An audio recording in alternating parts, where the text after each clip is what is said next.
Assalamualaikum warahmatullahi wabarakatuh. Perkenalkan, nama saya Marta Ardana Wardani dari kelas MPID dengan NIM 206200114. Alhamdulillah, puji syukur kehadirat Allah Subhanahu wa Ta'ala atas rahmat serta karunia-Nya sehingga kami dapat menyelesaikan tugas PowerPoint pada hari ini tentang supervisi pendidikan sebagai upaya meningkatkan kinerja guru. Salawat serta salam semoga tetap kami curahkan kepada junjungan kita Nabi Muhammad SAW, kepada keluarga dan pada sahabatnya serta seluruh kaum muslimin yang telah berpegang teguh pada ajaran beliau. PowerPoint ini merupakan tugas yang dibuat sebagai bagian dalam memenuhi kriteria mata kuliah administrasi pendidikan. Dalam penulisan PowerPoint ini terdapat pihak yang ikut serta memberikan baik moral maupun material. Kami haturkan terima kasih kepada Ibu Ratna Etika Sari Agus MPDI MPD dan seluruh teman yang telah memberi bantuan serta motivasi untuk PowerPoint ini selesai pada waktunya. Saya menyadari sepenuhnya di dalam penulisan PowerPoint ini banyak terdapat kekurangan. Oleh karena itu, PowerPoint ini selesai pada waktunya. Saya menyadari sepenuhnya di dalam penulisan PowerPoint ini banyak terdapat kekurangan. Oleh karena itu, saya mengharap adanya kritik, saran, masukan, serta dorongan dan bimbingan yang telah diberikan kepada kami. Semoga PowerPoint ini bisa menambah ilmu kita dalam mempelajari administrasi pendidikan. Langsung saja ke pembahasan selanjutnya, yaitu yang pertama, objek penelitian dan metode penelitian. 1. Objek penelitian. Objek yang diteliti sebanyak 35 responden, yaitu kepala sekolah dan guru di lingkungan Dinas Pendidikan Kota Bandung Gugus 19 dan 20. 2. Sumber data. Dalam penelitian ini mengadakan pengamatan dan penyebaran kuesioner pada responden, yaitu kepala sekolah dan guru di lingkungan Dinas Pendidikan Kota Bandung Gugus 19 dan 20. Sumber data dalam penelitian ini klarifikasi menjadi dua, yaitu sumber data primer dan sumber data sekunder. Sumber data primer yaitu data yang diperoleh sebagai sumber data secara langsung melalui kuesioner yang disebarkan kepada sejumlah responden yang sesuai dengan target sasaran dan dianggap mewakili. Sedangkan sumber data sekunder adalah sumber data penelitian di mana subjeknya tidak berhubungan langsung dengan objek penelitian tetapi membantu dan dapat memberikan informasi untuk bahan penelitian. Dalam penelitian ini yang menjadi sumber data sekunder diperoleh dari data yang ada yang berupa catatan-catatan, dokumen-dokumen, laporan-laporan yang berhubungan dengan keadaan umum masalah yang diteliti. Selanjutnya adalah metode penelitian. Irawan mengungkapkan bahwa metode yang bersifat eksploratoris yang dipakai manakala belum diketahui secara persis dan spesifik objek penelitiannya dan baru pada tahap pembuka hutan. Belum diketahui secara detail apa isi hutan tersebut dan apa saja yang menarik dan penting untuk diteliti. Dalam penelitian ini yang menjadi sumber data sekunder diperoleh dari data yang ada yang berupa catatan-catatan, dokumen-dokumen, laporan-laporan yang berhubungan dengan keadaan umum masalah yang diteliti. Selanjutnya adalah metode penelitian. Irawan mengungkapkan bahwa metode yang bersifat eksploratoris yang dipakai manakala belum diketahui secara persis dan spesifik objek penelitiannya dan baru pada tahap membuka hutan. Belum diketahui secara detail apa saja isi hutan tersebut dan apa saja yang menarik dan apa saja yang penting untuk diteliti. Data sendiri adalah unsur paling penting dalam penelitian mengandung data. Tanpa data, penelitian tidak akan berjalan dan tidak bisa disebut sebagai penelitian. Metode penelitian yang dilakukan penulis yaitu dengan metode kuantitatif analisis, yaitu metode penelitian yang berlandaskan pada filsafat positivisme, digunakan untuk meneliti pada populasi atau sampel tertentu.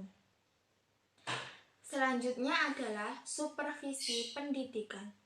Salah satu upaya meningkatkan kinerja guru adalah melalui supervisi pendidikan.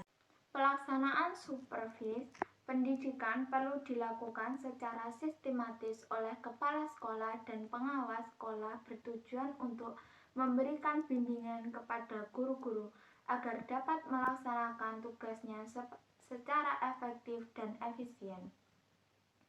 Yang dilakukan dalam supervisi pendidikan yaitu kepemimpinan dan pengawasan. Fungsi kepemimpinan melekat pada seorang supervisor karena dia adalah pemimpin. Begitu pula pengawasan, karena pada hakikatnya supervisor adalah pengawas yang tugas pokoknya melakukan pengawasan. Sedangkan fungsi pelaksana terdapat pada supervisor, karena dia adalah para pelaksana di lapangannya. Dalam istilah bukunya adalah pejabat fungsional, sama halnya dengan guru dan kepala sekolah. Selanjutnya adalah yang ketiga, kinerja guru. Permasalahan sumber daya manusia masih menjadi sorotan dan tumpuan bagi sekolah. Investasi yang dilakukan untuk meningkatkan sumber daya manusia ini tidaklah kecil jumlahnya. Namun, hasilnya seringkali sulit untuk dirasakan dalam jangka pendek. Perlu waktu dan kesabaran serta metode yang dapat untuk mampu menghasilkan sumber daya manusia yang diinginkan. Secara etimologis, istilah kinerja berasal dari kata job performance atau actual performance, yang berarti prestasi kinerja atau prestasi sesungguhnya yang dicapai oleh seseorang. Tujuan penelitian pelaksanaan pekerjaan atau kinerja sebagai berikut, yaitu untuk mengetahui keadaan, keterampilan, dan kemampuan setiap pegawai secara rutin. 2. Untuk dipergunakan sebagai dasar perencanaan bidang personalia, khususnya penyempurnaan kondisi kinerja, peningkatan mutu kerja, dan hasil kerja. Ketiga, yaitu untuk mendorong terciptanya hubungan timbal balik yang sehat antara guru dan atasan. Yang keempat, mengetahui kondisi sekolah secara keseluruhan dari bidang personalia khususnya kinerja pegawai. Berdasarkan uraian di atas, dapat disimpulkan bahwa pengertian kinerja pada dasarnya terdapat dilihat dari 3 dimensi yang berbeda, yaitu 1. Kinerja sebagai keluaran atau output, yaitu dengan melihat apa yang telah dihasilkan pegawai. Kedua, kinerja sebagai proses kerja. Pada dimensi ini, kinerja seorang pegawai dinilai dari prosedur-prosedur yang telah ditempuh pegawai atau kelompok pegawai dalam melaksanakan tugasnya. Yang ketiga, kinerja secara kontekstual, yakni penilaian kinerja seorang pegawai dilihat dari kemampuannya dengan asumsi bahwa jika seorang pegawai mampu mengerjakan pekerjaannya, maka kinerja juga akan baik. Yang keempat, yaitu pengaruh supervisi pendidikan terhadap kinerja guru. Sesuai dengan tujuan penelitian yang penulis lakukan, yaitu untuk mengkaji pengaruh supervisi terhadap kinerja guru. Supervisi pendidikan dinilai dari dimensi kepemimpinan dan pengawasan. Sedangkan variabel kinerja guru dinilai dari dimensi kualitas kinerja dan kuantitas kinerja. Pembahasan selanjutnya adalah mengkaji pengaruh supervisi pendidikan terhadap kinerja dari dimensi kualitas kinerja dan kuantitas kinerja. Pembahasan selanjutnya adalah mengkaji pengaruh supervisi pendidikan terhadap kinerja guru dengan menggunakan metode statistik korelasi. Yang kelima adalah pengaruh supervisi pendidikan terhadap kinerja guru. Sesuai dengan tujuan penelitian yang penulis lakukan, yaitu untuk mengkaji pengaruh supervisi pendidikan dinilai dari dimensi kepemimpinan dan pengawasan. Sedangkan variabel kinerja guru dinilai dari dimensi kualitas kinerja dan kuantitas kerja.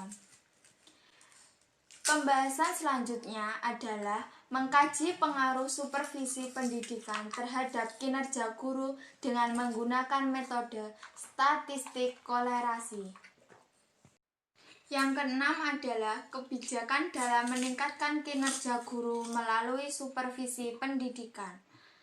Berdasarkan hasil analisis tersebut, menunjukkan bahwa kegiatan supervisi pendidikan kepala sekolah berpengaruh positif dan signifikan terhadap kinerja guru.